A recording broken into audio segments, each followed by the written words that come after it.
नमस्ते, मी प्रियांका महाडिक. आम्ही रोहा.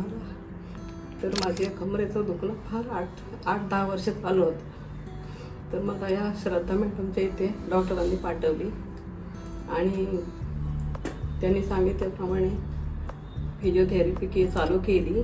तर 3 दिवसानंतर माझी पुन्हा कंबर दुखायला लागली आणि 3 दिवसानंतर कंबर दुखायला लागली. पण मॅडमने सांगितल्याप्रमाणे एक्सरसाइज आणि आयसिंग पूर्णपणे मी मेहनतीने चालू ठेवली त्यांचं ऐकून. आणि आता माझा 8-10 वर्षापूर्वीचं दुखणं, कमरेचं दुखणं, पाठीचं दुखणं, तो आता मला 7 दिवसात मला आराम आला. तर मी श्रद्धा मॅडमचे फार आभारी आहे. आणि दिवसातून मी 3-4 वेळा एक्सरसाइज करते मॅडमने सांगितल्याप्रमाणे आणि मला आता फार बरं वाटतंय.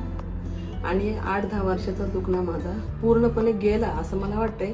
पण याच्या पुढे मी आणखीन एक्सरसाइज चालू ठेवेन आणि पूर्णपणे बरे होईल. धन्यवाद.